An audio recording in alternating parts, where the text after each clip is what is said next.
what's up? It's Ali Hardesty, and today I'm going to be talking about some YouTuber conspiracy theories. These are my absolute favorite because, like I've said in many other videos, I don't watch TV necessarily, I just watch YouTube. I watch a lot of YouTube actually, and these include some of my favorite YouTubers or YouTubers that I watch on a regular basis. I just want to make a disclaimer that these are just conspiracies, and in fact, a couple of these conspiracies I am going to be saying that I don't actually think they're true at all. I believe that a couple of these are debunked, like we've pretty much established at this point that they are just theories, nothing more. But a couple of these I actually do believe to have somewhat of truth to them because it just doesn't add up, it doesn't make any sense, and I believe that there is more to the story. But that is for you guys to decide, so be sure to leave your opinions in the comment section below, and let's get into the video. The first YouTuber or YouTuber conspiracy theory we're going to be talking about today is a guy named Tai Lopez. Many of you may know him from his viral video, or ad I should say, where he's like, just bought this new Lamborghini, but you know what I like more? Knowledge. That ad went everywhere. It blew up. There are so many parodies out there making fun of it. So many of you guys probably know him from that. But other than that, he's famous for being an entrepreneur, millionaire, success. He's pretty young. I think he's like in his early 30s. I actually know him in real life, so that may or may not be a story time one day. But back to the point, he blew up. A big reason for that being his ads. And the reason why his ads blew up so much, other than the fact that they're super cringy and like easy to make fun of, no hate to him at all, I just like, you have to admit they're hilarious, and he knows that and he markets off of it, is the fact that he bought $16 million worth of views in ad space, which means you are paying to have your ads on people's videos. That is where the conspiracy comes into play. Who in their right mind buys that much worth of ads? So he did that, which obviously attracted him a lot of subscribers, but the question is, what was his real motive for doing so? A lot of people say that that's because his 67-step program is a scam and he wanted to give it more credibility by giving his channel more views, especially with that ad on his channel. Again, I'm not saying that he did anything wrong by buying this much ad space, I'm just saying, who in their right mind does that? I get that you're a millionaire, but like $16 million, that is still a lot of money, even to a millionaire. Like, that's a lot of money. So I don't know, let me know what you guys think in the comment section below. We're going to move on to our second YouTube conspiracy theory. This is one that everyone's probably heard of by now. Marina Joyce and her kidnapping conspiracy. I promise I'll get to the other ones after this, but we need to touch on this because this was crazy over the summer. I remember when this blew up, everyone was like, hashtag save Marina Joyce. So if you don't know what I'm referring to, she is a beauty vlogger out in the UK. She has well over 2 million subscribers, but before this conspiracy blew up, like around that time, she had less than 1 million. So I mean, she literally blew up on the internet because of this thing going viral. And the theory was that she was kidnapped, or that her boyfriend was holding her hostage, somebody was forcing her to make YouTube videos. It sounds insane, like when you first hear about it, you're like, there's no way this is real, but there was a lot of evidence to back this up, including subliminal messages in her YouTube videos. People were saying that she started to act different on camera, almost like her content was forced, or somebody was making her film these videos, just not really herself, like she wasn't all there. Also, in some of her videos, you could hear somebody or her whisper help, and she was doing sign language, which I can't do sign language, obviously, which were indicating different things. Like, for example, she was telling people to come to her meetup in a really sketchy part of the United Kingdom, and then it was at 6:30 in the morning, and then in the video she was signing like not to go. And then on Twitter she was saying things like,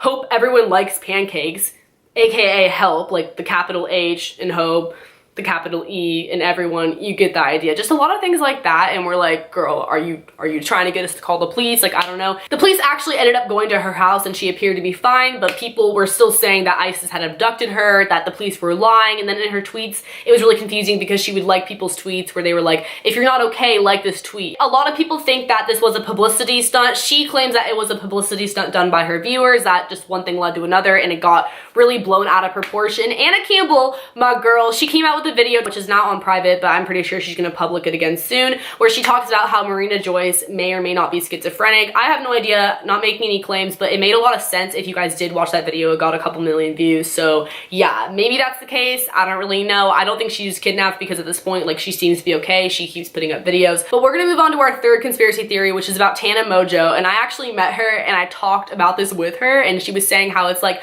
one of the most searched things involving her name on Google, which is her lying about her age, her actually not being 18, her being 21, 23, whatever. I've heard about this for a while. I think by now it's sort of died down because she actually had to tweet her ID picture with her information blurred out, of course, so people would believe her that she wasn't lying about her age. And obviously you're thinking like, what would she gain out of lying about her age? Like, why does it matter if she's 18 or 21? I don't really know, but the fact is, people say that if you have a younger audience, they're more active, like they're more likely to support you. You can relate better with like a younger audience if you are younger. Like on YouTube, if you're like 24, you're considered ancient, and that's just how it is. I don't know. People think that if you're younger, you can convince your parents to buy merch, to buy tour tickets, and you're just more active on fan pages and things like that. I do have a lot of younger viewers. I mean, I call you guys my alligators for Pete's sake. So I remember in the beginning, I was getting a lot more active on Instagram than like other YouTubers, so to speak, just because of that. So like, I kind of see how that would be a thing, you know, but like, I think her audience is like really widespread at this point. But anyways,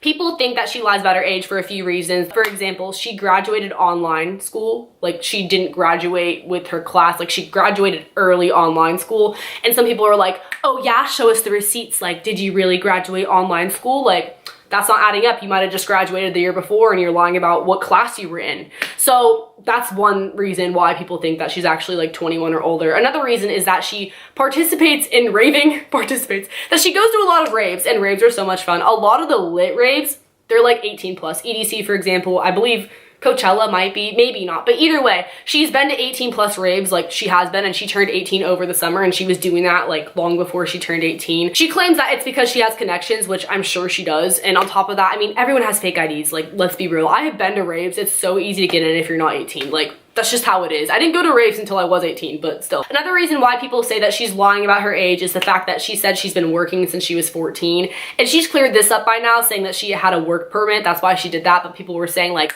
oh, actually in the state of blah, blah, blah, you can't work until you're this age, or you can't work that many hours until you're this age, and just people trying to basically prove her wrong with the law, because it obviously isn't common for people to work that young. Like, I don't know, at least in America, I feel like people don't work until they're like 16-ish, unless it's like a family business or babysitting, things like that, but she was working at PacSun. So yeah, that's sort of debunking that theory that she actually is how old she says she is, which is 18 years old. We're gonna move on to our fourth conspiracy theory, which is about FouseyTube. I don't know if I just pronounced that right or not. FouseyTube, he's a prank channel on YouTube. He's really popular. He has like, I don't know, 9 million subscribers or something insane like that. But anyways, this happened early 2016. You guys probably know what I'm gonna talk about. And obviously this conspiracy has been debunked at this point, but there's like more to it I just wanna add. Many of you guys may remember when Rice Gum punched him in the face and that video went viral, and then he came out saying that it was a publicity stunt. He says that the motive behind him doing that, because they were in on it together, like they planned that whole thing out and they like were collabing together in a way to like do that, was because he wanted to make a statement saying drama channels are really negative. If there's any sort of drama on the internet, it gets all the views, it gets all the attention. He's saying how it's really negative and we shouldn't be doing that because a lot of it isn't worth our time. Just like that, it was planned out. Like they actually staged the fight. So obviously he exposed himself, he put it out there, and everyone's like, oh, that's a good point. That video blew up, it went viral, it got so much attention. But the thing that I have to add to this is that I think it was actually like self-promo for his new movie, because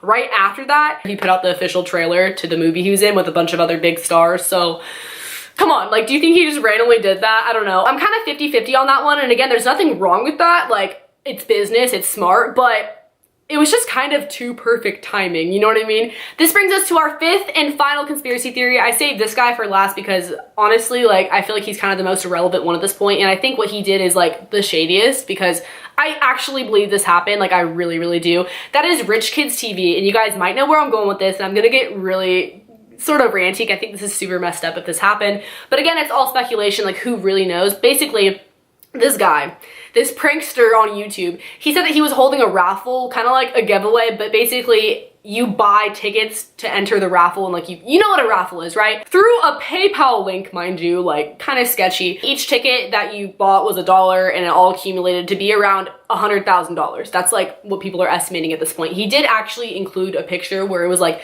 $62,000 or $63,000 at that point, and then the raffle went on for like another 11 days, and he was trying to reach $100,000, which he most likely did. After announcing the raffle, he later came out with a video saying that legally he had to give 10% to charity. So he was like, all right, guys, we're gonna give 10% to charity, and then the 90% goes to the winner of the raffle. And he was saying that it was for like a Live Your Dream Foundation. He was really like about the charity. He didn't go into too much detail, so like, who really knows, right? Then he came out with another video saying that he was going to give 90% to charity and 10% to the winner of the raffle, which was never really publicly announced, by the way. Like, who actually won that money? I couldn't tell you. But then in that video, he refers to it as my Live Your Dream Foundation. Like, kind of switched it up there because it was going to him. Like, it was going to him. Again, this is all allegedly. I honestly don't know. I just really find this one to be really ironic how it adds up. So he switched the percentage from 10% to 90%. Then there was no known winner. And just to top it all off, he buys a brand new red Corvette. Is posting pictures in it, making videos in it. Like, where did you get that money though? You know, that one kind of speaks for itself. So let me know what you guys think in the comments.